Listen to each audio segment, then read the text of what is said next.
given to us by the DBM, which is the same amount that was proposed to the Office of the Ombudsman for the 2023 budget.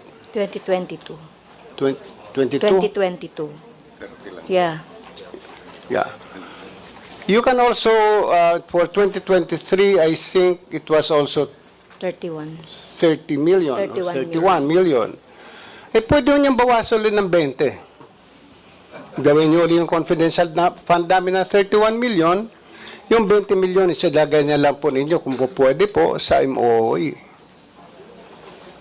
We will learn to survive with the small amount that you will give us. I promise you that.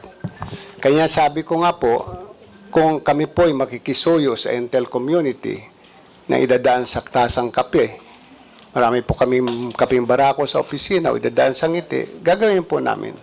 Maraming pong salamat. Yes, thank you very much, Mr. Chair, dun sa explanation po ng ating Honorable Ombudsman. So, napapansin lang po natin, no, dahil tama po yung sinabi nyo kanina at inamin nyo na napakabagal po noong investigation, nung lahat ng mga, yung ilang mga kaso. At kanina nga po yung ating pong colleagues earlier, sinabi niya po yung yung percentage ng mga natatapos na kaso. So, kung meron pong ganitong confidential fund ay bakit po na natitipid?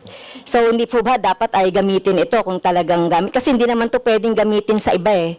So, itong sinasabi natin. Kasi kung nagsisave po tayo, kinako-compromise natin yung halimbawa yung mga programs kasi itong confidential fund, you have to submit yung programs, activities, and project na related sa confidential.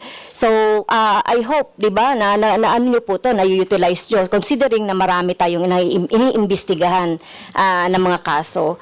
So, ito po bang mga confidential, can you give us the general stroke, no, or not specific, kung saan nyo itong ginagamit itong confidential fund para po sa information po ng ating taong bayan.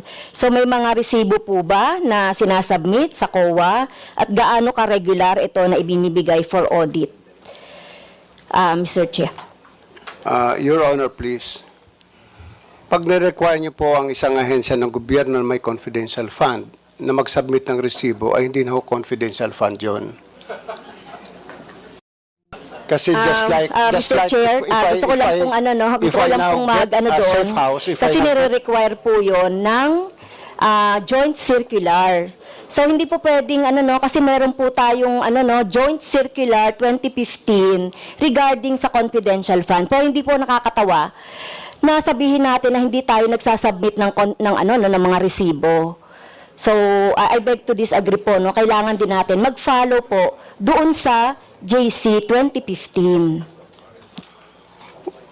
Pagpaunmanhin po ninyo, pero mula po na ako'y maging ombudsman, wala po nagsabi sa akin na mag-submit po kami ng resibo dahil paano ko po re-resibuhan ang isang intelligence officer na sinuyo ko tingnan ang isang bagay o isang kaso.